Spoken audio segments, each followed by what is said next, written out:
삼손입니다. 사사기의 가장 드라마틱한 스토리가 삼손이죠. 이게 삼손은 다 알아요. 웬만하면 불신자도.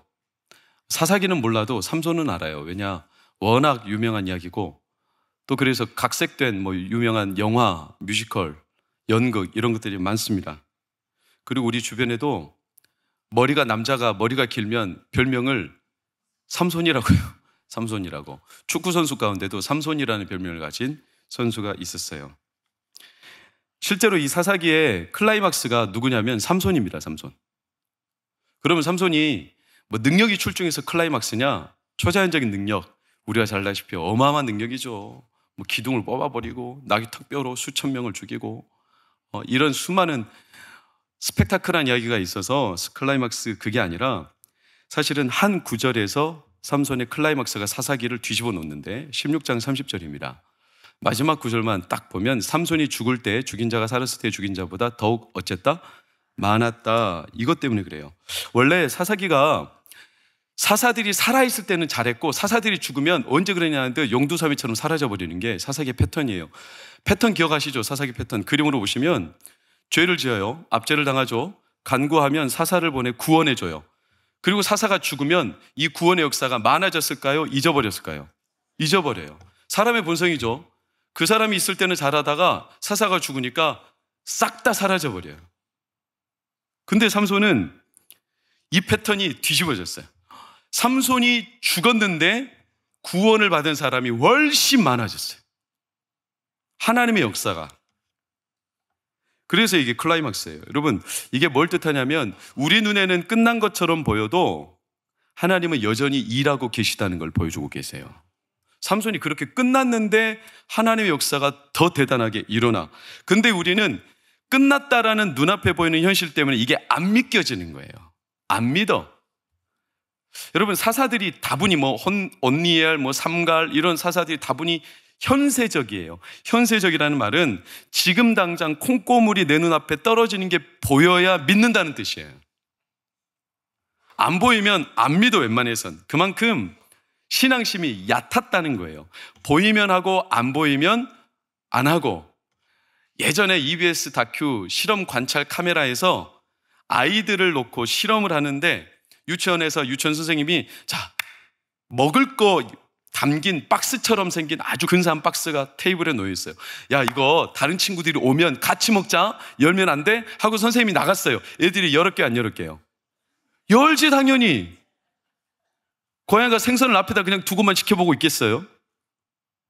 근데 그 와중에도 안 돼! 야, 선생님이 다 오면 먹자고 했잖아. 이렇게 만류하는 어린이가 한 명쯤은 있지만 대부분 열어버려요. 눈에 보이면 하고 눈에 안 보이면 안 하고. 이게 사사들의 전형적인. 그러니까 사사들도 살아있을 때는 백성들이 좀 따랐어요. 당장 대적에게서 구원해주고 어려움 해결해주고. 그러나 그들이 그게 사라지면 하나님을 쳐다볼 생각을 안 해요. 솔직히 말씀드리면 우리는 문제가 해결돼도 하나님을 안 쳐다보는 사람들이 얼마나 많은데요. 그 정도로 믿음이 인색해. 여러분, 불뱀 사건 아시죠? 민수기에 불뱀을 보면 살아요. 내 옆 사람이 살았다니까. 그런데도 안 쳐다보고 끝까지 고개 숙이고 에이 되겠어 이렇게 죽는 사람들이 있다니까요. 이게 우리의 믿음의 인색함인지라. 그러니까 사사기가 그런 측면에서 보면 대단히 현세적인데 있을 때는 그나마 믿음으로 살다가 사사들이 죽으면 다시 과거로 돌아가는, 우상으로 다시 돌아가는. 우상 왜? 우상은 그 당시 최고의 성공의 아이콘이니까. 여러분, 우상은 혐오스러운 게 아니라 우상은 그 당시 사람들이 제일 좋아할 만한 거. 이걸 따르면 성공할 만한 거. 그걸 우상으로 만든 거예요.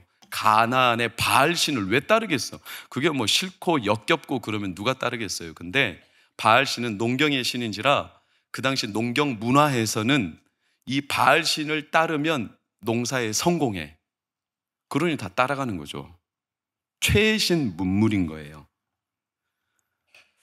그러니까 사사기에 너무나 놀라운 게 뭐냐면 진짜 많이 등장하는 단어가 구원이라는 단어인데 그냥 한 페이지로 딱 볼게요. 2장 16절, 18절, 3장 9절, 15절, 31절, 6장 14절, 8장 22절, 10장 1절, 12절, 14절 계속 구원하셨더라, 구원하셨더라, 구원하셨더라. 사사들이 와서 구원했다. 그런데 사사들이 있을 때는 분명히 구원받았고 뭔가 되는 듯 보이는데 사사들이 죽으면 어떻게 된다? 또 우상으로 돌아가더라. 그럼 이 구원이 가짜겠어요? 성경에서 가짜도 아닌 걸, 진짜도 아닌 걸 구원이라고 말해놓진 않겠죠. 그럼 무슨 말이냐? 구원이 확신이 희미해졌다는 거예요. 왜? 살다 보니까 또 세상에 물들어서 점점 물들어. 그러니까 구원받았는데, 오늘 설교 제목이 구원 그 이후. 구원받았는데 세상에 살면서 물들어. 그래서 구원받은 사람들이 그 구원받은 바가 그냥 희미해져 가요. 그 중에 단연 으뜸이 누구냐면 삼손입니다.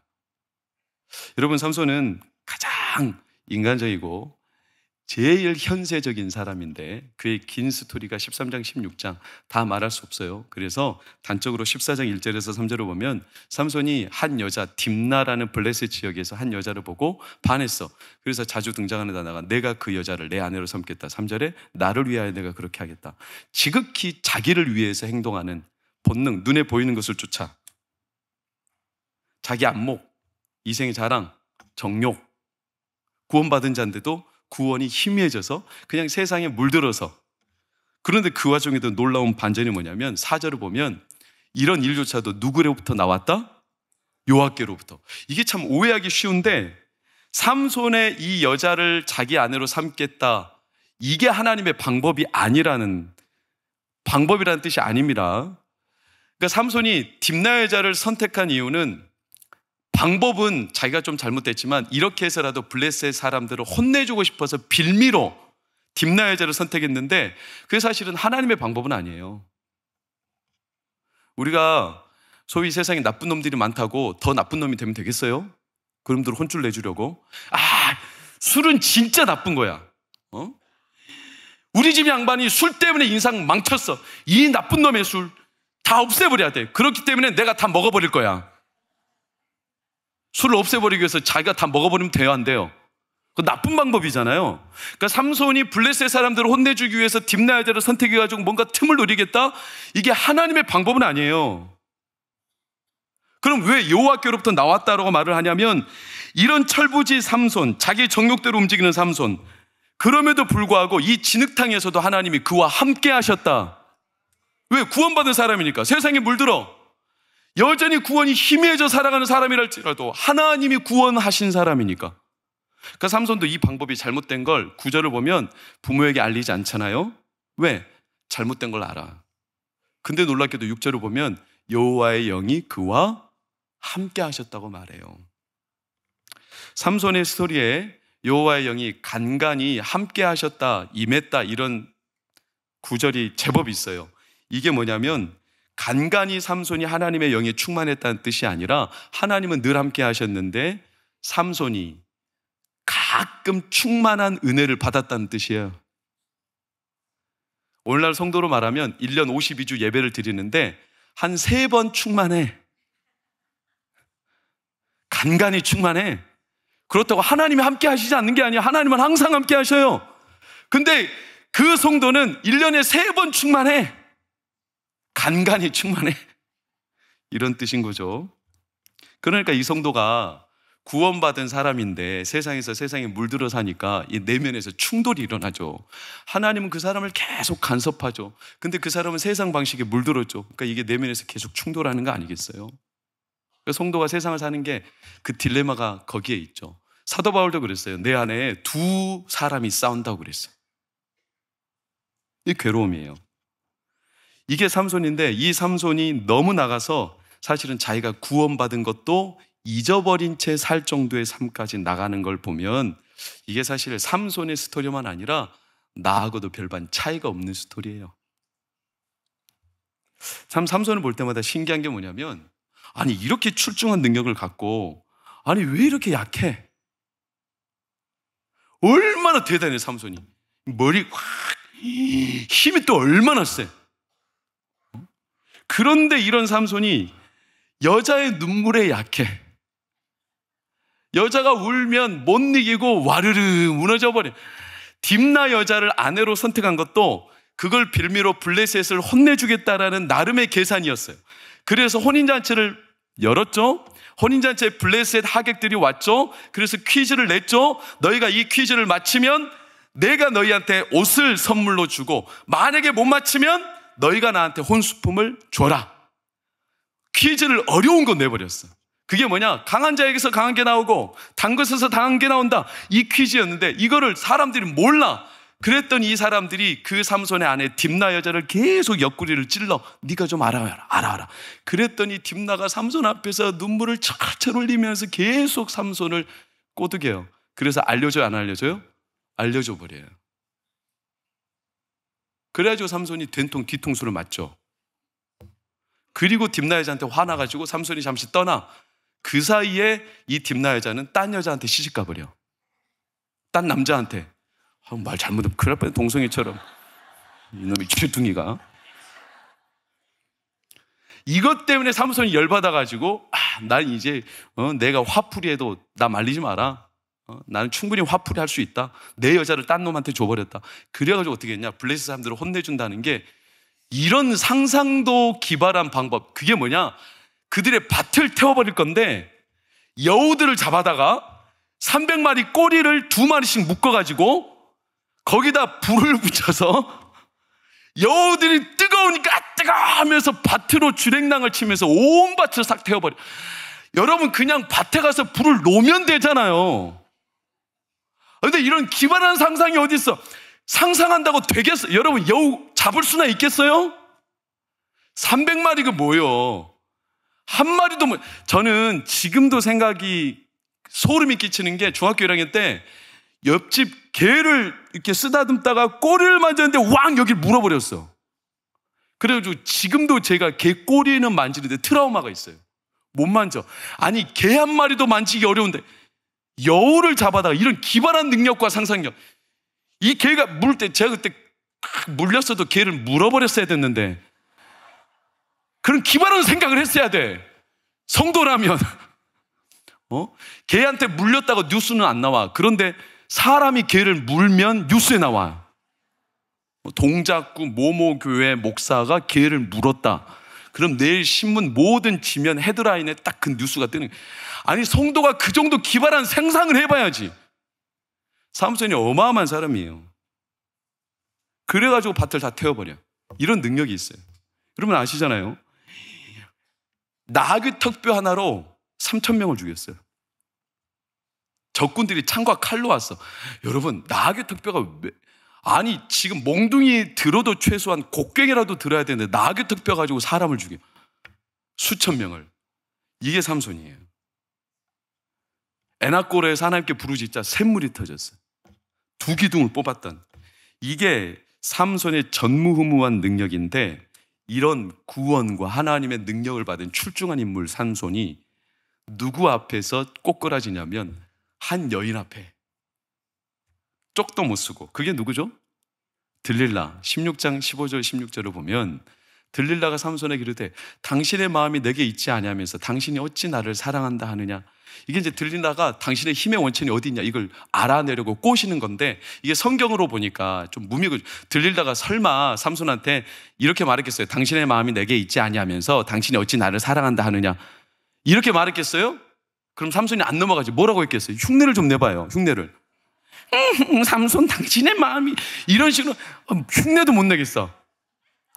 얼마 꼬셨겠어? 그랬더니 삼손이 어때요? 삼손의 마음이 어땠다? 번뇌하며 죽을 지경이었다. 이 진짜 죽을 것 같았다는 거예요. 그래서 어떻게 했냐? 18절을 보세요. 다 알려줘 버려요. 싹 다 알려줘 버려요. 밑바닥 싹 다 드러내버려요. 권사님, 누구 분지 모르지 모르니까 서로 쳐다보시는데, 아무튼 누구든, 권사님, 아들내미가 창창하게 잘 나가는데 옆에서 그 이상한 여자가 와가지고 꼬드겨서 인생 망치게 됐어. 어떻게 하실 거예요? 어떻게 하실 거예요? 여러분 어떻게 하실 거예요? 니년이 우리 아들 꿰가지고 인생을 망쳐는 니 거다 머리 끄덩이 잡아야 되지 않겠어요? 난리 나지. 아멘 하시잖아요. 누가 그걸 보고 가만히 있어? 근데 삼손은 그러지도 못해서 무참하게 결박당해 인생이 쪽나버려요. 이 삼손이 남일 같아요? 여러분 그는 태중에서부터 하나님 앞에 선택받은 자예요. 오늘날로 말하면 구원받은 성도예요. 능력이 출중해요. 근데 하나님의 자녀로서 그 기쁨과 능력, 이 구원의 확신이 출중함에도 세상에서 쪽을 못 서. 이리 끌려다녀, 저리 끌려다녀. 어쩔 때 보면 내가 진짜 구원받는 게 맞나 싶을 정도로 너무 자기 신세가 초라하기 짝이 없어. 내 집구석 보고 내 신세를 보면 한숨만 나와. 허무해. 내가 이렇게 사는 게 맞나 싶을 때가 있어. 물론 우리가 그렇게 살고 싶어서 사는 사람이 어디 있겠어요? 근데 뜻대로 안 돼. 이게 남일이 아니잖아요, 삼손의 스토리가. 죄송하지만 성도들도 세상을 살다 보면 물들어요. 분명히 구원받은 성도인데도 물들어. 그래서 세상 방식대로 사는 일들이 너무나 많아져. 여러분, 미안하지만 자기 일이 급하면 뭐부터 줄이는지 아세요? 교회 일부터 줄입니다. 바빠, 올해 일이 많아. 그래서 교회 일부터 딱 줄여. 자기 일을 줄이고 하나님의 일을 하는 사람 많이 없어. 물질이 어려워요? 여러 가지 환경이 어려워? 그러면 자기 걸 줄이고 하나님 걸 하기보다는 다 교회 거부터 먼저 줄여. 아시죠? 코로나 때 선교사님들 3분의 1이 다 들어와야 됐어. 왜? 한국 교회가 코로나 핑계로 헌금이 주니까 선교사님들 후원하는 헌금을 싹 다 먼저 줄여버렸어요. 그러니까 예수님 믿고 구원받았다는 게 현실적으로 내 눈에 보이지 않으면 이게 별로 나에게 큰 의미가 없는 거예요. 그냥 세상 방식대로 물드는 거죠. 구원받고 우리가 뭐가 다를까 생각했을 때 대부분 사람들이 구원받는 것은 죽어서 천국 가는 거. 현재에서 뭔가 나에게 진짜 능력으로 기쁨으로 나타나는 구원받고 천국 가는 거. 이 정도 의미죠. 그러니까 당장 내 눈앞에 뭔가 보이는 게 없으니까 구원받았어도 구원받은 성도도 세상에서 사는 게 희미해. 유치부, 주일날 유치부에서 예배를 드리는데 전도사님이 어린이들한테 여러분 예수님 믿으면 어떻게 되죠? 네, 예수님 믿으면 천국 갑니다. 아이들이 자신 있게 대답했어. 그래요 여러분, 예수님 믿으면 천국 갑니다. 여러분 그러면 오늘 우리 예수님 믿었어요. 천국 가고 싶은 사람 손! 애들 손을 번쩍번쩍 들어.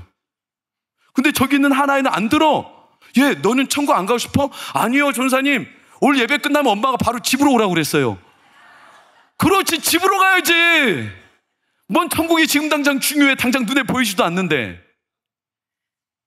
구원은 죽은 다음에나 일어날 일이지. 여러분, 성경에 등장하는 인물 가운데 야곱 보세요. 야곱이 얼마나 현세적입니까? 눈에 보이는데 민감하고. 야곱이 언제 제일 땅바닥을 치며 후회하고 탄식했을까요? 자기가 돌아왔을 때일 겁니다. 쫓기다 속이다. 여러분, 야곱이요, 사실은 자기가 축복을 가로채기 위해서 아버지도 속이고 형도 속이잖아요. 그래서 그 복을 받기 위해서 그런 수를 쓰는데 이 복을 받을 때 장면이 너무 의미심장합니다. 창세기 29장 23절을 보세요. 자, 이삭이 야곱을 복 주는 장면, 빨간색만 시작. 분별했다 못했다? 못했다. 이삭이 눈이 어두워요. 나이가 많아. 그래서 분별하지 못하고 축복했다라고 그랬어요. 이 말은 이삭은 지금 복받으러 온 사람이 에서라고 생각했을까요? 야곱이라고 생각했을까요? 에서라고 생각했어요. 당연히 에서라고 생각했어요.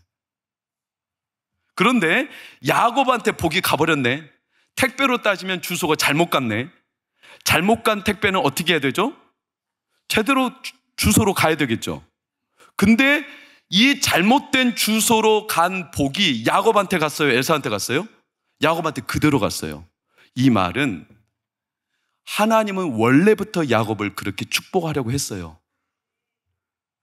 이삭이 분별 못했는데 그 축복이 이루어진 게 아니라 이삭은 분별했든 안 했든 그 복은 원래 야곱 거였어요. 근데 야곱은 그 복이 자기 거라는 걸 몰라. 그러니까 형도 속이고 아버지도 속여야 돼. 그렇게 안 해도 돼요. 태중에서부터 하나님이 큰 자가 작은 자를 섬길 거라고 이미 특정하셨어. 근데 이걸 몰라 야곱이. 이걸 누가 더 등 떠밀렸냐? 그의 엄마 리브가가 어느 날 들었어. 이삭이 야곱이 아니라 에서한테 복 주려고 한대. 그래서 리브가가 난리가 났어. 야곱이 큰일 났다. 네 아버지가 지금 에서한테 복 주려고 지금 계획하고 있어. 얼른 가서 양 한 마리 잡아와. 내가 양으로 아빠 좋아하는 별매 만들어드리고 너는 에서처럼 꾸며. 그때 야곱이 엄마 큰일 날 소리 하고 있네. 아버지가 아무리 지금 눈이 어둡다고 나 못 알아보겠어? 나 그렇게 숨기고 갔다가 아버지가 나 야곱인 거 알면 축복은 고사하고 나 저주해버릴 텐데 누구 좋으라고? 이런 두려움이 있었어요. 그때 하나님이 야곱을 멈추시려고 한 거예요. 근데 이삭 아내 리브가가 계속 야곱을 등 떠밀었어. 이게 복받는 길이라는 거예요. 사랑하는 엄마들, 자녀들 등 떠밀지 말아요. 그 복받는 길이라고. 그것 때문에 야곱이 인생 꼬인 거 아십니까? 야곱이 엄마의 등 떠밀려서 이삭 앞에 가긴 가. 근데 이삭이 그날따라 자기랑 에서랑만 약속하니까 당연히 들어온 사람이 누군지 알겠어요. 에서인지 알 텐데 이삭은 그날따라 또 물어봐. 밖에 누구냐 물어봐. 이게 사실은 이삭이 묻는 게 아니라 엄밀히 말하면 하나님이 야곱한테 묻는 겁니다. 야곱아, 너 지금 뭐하냐? 안 된다, 멈춰라. 그건 하나님의 방법이 아니다. 이때 야곱이 딱 멈췄어야 돼요. 그리고 아버지한테 가히 고백했어야 돼. 아버지, 제가 혹해가지고 제가 속이려고 했습니다. 그럼 딱 멈췄어요, 거기서. 근데 넘어버렸어요. 처음에는 가슴 떨리죠. 성령이 근심하게 하십니다. 우리가 죄를 넘어가거나 하나님의 방법이 아니거나 하나님 기뻐하지 않을 때 성령이 우리 가운데 근심하게 하십니다. 근데요, 한번 선을 넘죠? 그때부터는 근심이 사라지고 죄도 처음 지을 때 떨리지 두 번, 세 번 짓다 보면 떨림도 사라집니다. 그리고 담대해집니다. 그리고 들어갔어. 아버지가 막 만져봐. 이상하다. 음성은 분명히 야곱인데 살은 에서라는 거예요. 이것도 야곱한테 멈추라는 사인이었어요. 아버지 죄송해요. 제가 혹해가지고 속이려고 했어요. 그러면 야곱이 원래 받으려던 복이니까 속이지 않아도 된다니까요. 근데 거기서 또 못 멈췄어. 그래가지고 리브가는 자 야곱 너 며칠만 삼촌 집에 나갔다 와. 짧아야 한 달, 두 달 이렇게 생각했을 텐데 웬걸요? 20년을 뺑뺑이 돌았어요. 그것 때문에 나중에 야곱이 바로왕 앞에 가서 이렇게 고백하는 장면이 나오죠. 내 인생길이 130년인데 그 날들이 어땠다? 험악했다. 너무 험악했다. 무슨 말이냐? 그게 괜히 나오는 말이 아니에요. 그때 내가 멈췄어야 됐는데, 그때 내가 하나님 방법대로 따라갔어야 됐는데, 이런 뼈아픈 후에서 나오는 대사 아니겠어요? 평생 자기께 빠져가지고 하나님이 이미 택정하신 복이 있는데 그냥 물들어서 자기 욕심에 빠져서 헛수고한 거지. 그럴지라도 하나님은 야곱을 끝까지 끌고 가시고 책임지셨죠. 그래서 이게 은혜인 거예요, 은혜. 여러분, 삼손도 마찬가지예요. 삼손이 그의 인생의 말로가 비극처럼 끝납니다. 자기에게 주신 구원이 얼마나 큰데 태중에서부터 선택했어요. 원래 나실인이었어요. 하나님의 능력이 얼마나 출중했던지 블레셋 군들이 감당을 못해. 그런데 한 여자의 꿰매 넘어가서 와르르 무너져. 너무 비참하게 끝나요. 그런데도 우리는 삼손의 스토리를 성경 전체로 봐야 돼요. 제가 왜 초반에 삼손이 사사기의 클라이막스라고 그랬냐면 이런 개인적으로는 망한 것처럼 보이는데도 다시 한번 사사기 16장 30절을 보세요. 마지막 구절을 보면 삼손이 죽을 때 죽인 자가 살았을 때도 죽임보다 어땠다? 많았다. 삼손의 인생은 이렇게 비참하게 두 눈 뽑히고 쇠사슬 묶이고 그리고 질질 끌려가는 것처럼 너무나 패가망신하고 실패하고 망한 것처럼 보이는데도 그럼에도 하나님은 여전히 역사하고 계시더라. 이게 그래서 삼손이 클라이막스인 거예요. 큰 그림을 보면 삼손의 인생은 망한 것처럼 보이는데 하나님은 여전히 일하고 계셔요. 여러분, 이 삼손의 스토리가 우리와 남일이 아니에요. 진짜 소망 없는 것처럼 폭망한 것처럼 끝났는데 하나님은 여전히 그와 함께 하셔요. 그리고 여전히 역사하고 계셔. 그것을 삼손이 태어나기 전부터 하나님을 작정하셨어. 그래서 오늘 본문이 중요한 거예요. 오늘 13장 5절을 보면 하나님이 그의 태중에 있을 때부터 마지막 절을 보면 그가 블레셋 사람의 손에서 이스라엘을 어떤다? 구원하기 시작하리라. 이 삼손은 내가 선택한 사람인데 이 삼손을 통해 하나님의 역사와 구원이 뭔지 내가 보여줄 거다. 삼손이 나시린답게 산다면 너무나 고마운 일이지만 만약에 설사 그가 무너지고 끝나고 망하는 것처럼 보여도 하나님의 인도하심은 여전하고 하나님의 큰 그림은 바뀌지 않는다. 내가 그 구원을 시작하고 보이리라. 여러분, 그래서 우리 선배 종교개혁가들은 이게 성도의 삶의 가장 큰 은혜라고 말하며 이걸 뭐라고 표현했냐면 성도의 견인 그랬어요. 성도가 개인적으로 너무나 처참하게 실패한 것처럼 보이는데 하나님은 그를 끌고 가셔. 견인. 그 자동차가 빵꾸가 나고 엔진이 다 너덜너덜해지고 더 이상 달릴 수 없는 폐차 수준인데도 하나님이 견인으로 끌고 가셔. 이게 하나님의 은혜라는 거예요. 우리가 볼 때는 끝났어요. 안 돼. 망쳤어. 그래서 오늘 네 번째처럼 모든 게 구원 그 이후에 내가 또 세상에 물들어 이제 소망이 없어 보이는데도 솔라 그라치아, 오직 은혜. 나는 끝났는데 하나님의 큰 그림은 바뀌지 않았고 하나님의 마음은 변개함이 없고 그래서 하나님은 여전히 우리를 끌고 가고 계시고 하나님이 여전히 일하고 계시고 역사하십니다. 이게 우리에게 주시는 가장 강력한 하나님의 은혜죠. 은혜. 그를 선택하셨어. 그리고 그 구원을 시작하셨어. 말씀하신 대로 13장 24절 25절을 보면 그에게 복을 주셨고 여호와의 영이 그를 움직이기 시작하신 거예요. 삼손이 움직인 게 아니에요. 그리고 지속적으로 삼손을 통해 하나님은 함께 하셨어. 그가 무슨 생각을 하든지 그가 어떤 선택을 했든지 때로는 그 선택이 망나니 같아도 끝날 것처럼 보여도 하나님은 그와 함께 하셨어요. 심지어 삼손이 다 끝나버렸어요. 두 눈이 뽑혔어요. 힘의 근원이라고 상징하던 머리카락 싹 다 밀려버렸어요. 이제는 그는 만신창이에요. 그런데도 성경은 뭐라고 증언한지 아세요? 사사기 16장 22절 그 삼손이 다시 머리카락이 자라기 시작하니라. 하나님은 아직 안 끝났어. 하나님 여전히 일하고 계셔. 그리고 마침내 두 기둥 사이에 섰던 삼손을 통해 28절을 보면 하나님 이번만 나를 강하게 하사. 삼손의 입장에서는 이번만이죠.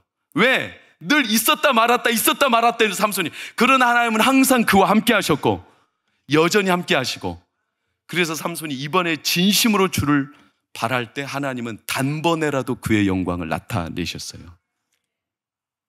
하나님은 지금도 그 일을 행하고 계세요. 언제까지? 예수님이 다시 오실 때까지. 그래서 빌립보서 1장 6절은 우리에게 담대하게 선언하는 거예요. 다 같이 선포하며 읽을까요? 시작.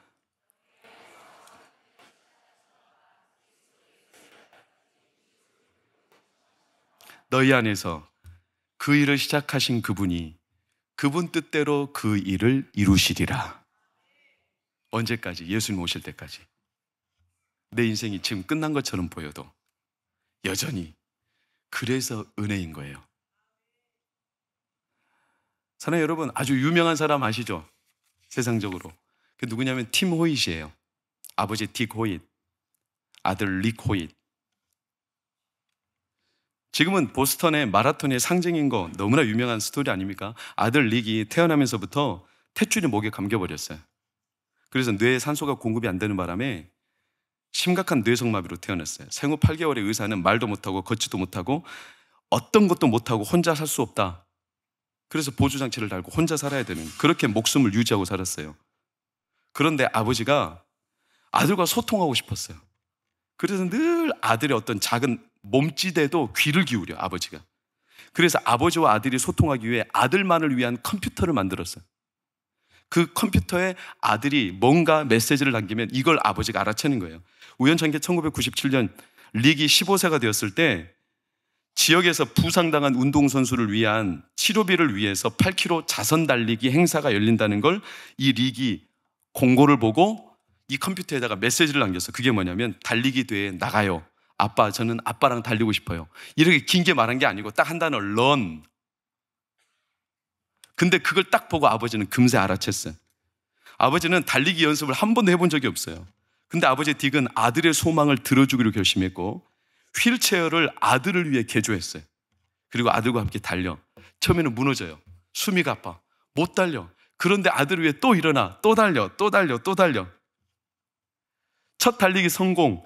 완주를 했어요. 그리고 아들 딕이 돌아와서 컴퓨터로 한 말이 뭐냐면 나의 몸에서 처음으로 장애가 사라지는 걸 느끼기 시작했다. 비극적인 삶인데 그의 삶에 희망의 빛이 들어온 거예요. 그때부터 이들이 팀 호잇이라는 이름으로 달리기 시작했어요. 마라톤 완주에 도전합니다. 보스턴 마라톤에 매년 꼬박꼬박 참가합니다. 트라이애슬론에 참가합니다. 사이클과 자전거는 그렇다 쳐도 수영은 어떻게 할 거예요? 고무포트에 아들을 태워서 그걸 허리에 묶어서 끌고 가. 그리고 1977년부터 2016년까지 40년 동안 아버지는 아들과 함께 마라톤을 72회 완주해. 트라이애슬론 257회, 그중에 철인 경기 6회, 1130개 대회에서 완주를 해. 그리고 1992년 45일에 걸쳐서 미 대륙을 횡단해. 6,000km. 이게 아버지였어요. 아들을 위해서. 왜? 아들이 하고 싶다니까. 못 일어나. 장애가 있어. 인생 끝난 거예요. 차라리 그때 죽었으면 나을지도 모를 아들이에요. 그런데 아들이 달리고 싶대. 그래서 이들을 보며 사람들은 외쳐. Yes, you can. 너는 할 수 있어.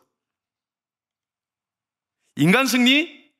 네, 그들은 인간 승리죠. 그러나 여기서는 저는 한 가지만 봐요. 아버지가 하고 싶은 거예요. 아들이 그렇게 하고 싶다니까. 아들이 장애로 태어났는데 뭘 할 수 있어요? 근데 아버지는 그 아들의 몸짓이 그렇게 소중한 거예요. 아들을 버린 적 없어요. 장애로 태어났어도 내 아들이에요. 인생 망가졌어도 내 아들이에요. 끝난 것 같아도 내 아들인 거예요. 버린 적 없어. 아버지는 항상 아들과 함께하고 싶어. 그래서 디고잇은 내 아들이 나를 받쳐주는 날개라고 고백해요. 그의 아들 릭 호잇은 아버지 때문에 내가 달릴 수 있었다고 말해요. 그리고 그 아버지 딕이 81세의 나이로 지난 2년 전 21년 3월 17일에 세상을 떠났어요. 그의 별명이 세상에서 가장 강인한 아버지예요. 여러분, 우리에게 이 세상에서 가장 강인한 아버지가 있다는 사실 잊으셨어요? 우리에게도 그 아버지가 계셔. 하나님 아버지시야. 하나님은 우리가 뛸 수 없고 망쳤고 인생 끝난 것처럼 보이고 지금 내가 다 인생 쪽박찬 것처럼 보여도 하나님은 안 끝났다는 거예요. 뛰고 싶어. 여전히 하나님 아버지는 우리와 함께하고 싶으셔. 역사가 끝나지 않았어요. 하나님은 여전히 일하고 계셔. 메리 스티븐슨이라는 유명한 시인이 자기의 괴로웠던 지난 날들을 돌아보며 너무 괴로웠는데 하나님 아버지가 나를 버린 것 같대요. 그래서 그가 너무 괴로운 시절을 사는데 어느 날 환상처럼 꿈처럼 하나님의 주시는 감동이 그의 마음에 밀려왔고 이 사람이 시를 썼어요. 그 시가 영시이기 때문에 우리에게는 익숙하지 않지만 한글로 의역하면 유명한 시, 다 들어봤어요. 그 시의 제목이 뭐냐면 모래 위의 발자국이라는 시예요. 그 한글로 직역하면 이런 내용이죠. 어느 날 한 사람이 밤에 꿈을 꾸었습니다. 주님과 함께 해변을 걷고 있는 꿈이었습니다. 그런데 하늘 저쪽으로 자신의 지나온 날들이 비쳤습니다. 한 장면씩 지나갈 때마다 그는 모래 위에 두 사람의 발자국이 난 것을 보았습니다. 하나는 그의 것이었고 다른 하나는 주님의 것이었습니다. 인생의 마지막 장면이 비쳤을 때 그는 모래 위의 발자국을 모두 돌아보았습니다. 그런데 그는 발자국이 한 쌍밖에 없을 때가 많다는 것을 알게 되었습니다. 그리고 그때는 바로 그의 삶에 있어서 가장 힘들고 어려운 시기들이었습니다. 그는 주님께 물었습니다. 주님, 주께서는 언제나 저와 함께 해주시겠다고 약속하셨습니다. 그런데 제가 보니 어려운 시기에는 한 사람의 발자국밖에 없습니다.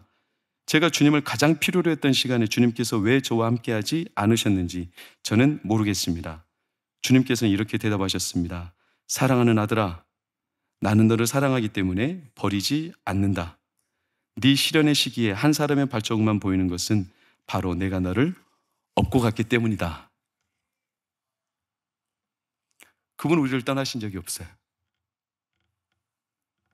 그분이 우리와 함께 하신다는 사실은 가장 강력하게 예수님을 통해서도 알 수 있어요. 여러분, 예수님도 실제로 하나님께 버려진 것처럼 아파할 때가 있었어요. 십자가 위에. 그래서 그분은 탄식하셨어. 어찌하여 나를 버리십니까? 절망의 찬소리가 그를 휘둘러 덮었어. 예수님조차도 그랬어요. 우리는 더 하겠죠?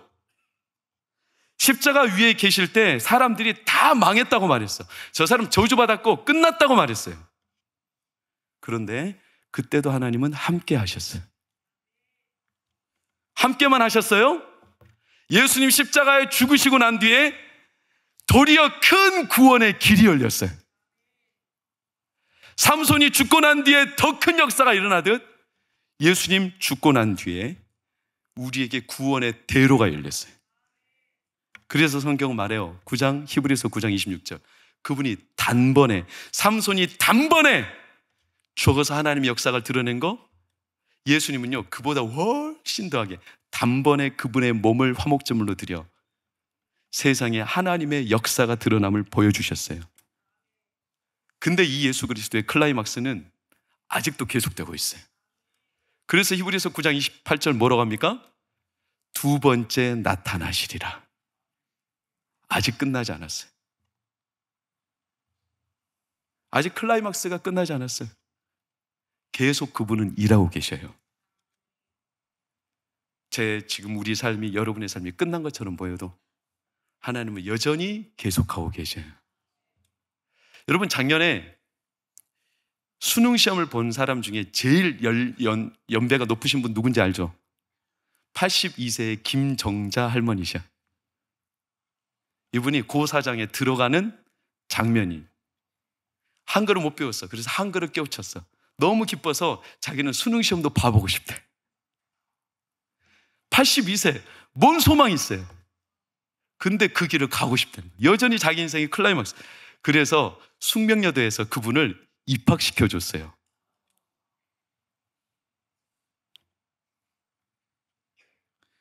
우리가 망했다고 보여지는 삶에도 하나님은 안 끝나셨어요. 여전히 계속 하셔요. 아니, 하나님이 언제 끝나셨다고 말했어? 언제 우리를 버리셨다고 말씀하셨어요? 내가 너희를 고아와 같이 버려두지 아니하리라. 언제 버리셨다고 하셨죠? 하나님 여전히 함께 하셔요. 그분의 클라이막스는 계속되고 있어요. 지난 주간 여러분의 저의 삶이 어떠했든지 최악이었어도 끝난 것처럼 보여도 하나님은 안 끝났어요. 그리고 계속 일하고 계셔요. 그리고 여러분이 한 주간의 삶에 최악의 선택이 있었을지라도 하나님 아버지를 신뢰하세요. 그리고 그분을 믿고 우직하게 따라가세요. 하나님이 우리를 버리신 적이 없습니다. 담대하십시오. 그리고 그분이 이끌어 가실 미래를 여러분 사모하십시오. 하나님이 영광스럽게 그분의 역사를 이루실 겁니다. 우리 다 같이 일어나 찬양하고 기도합시다.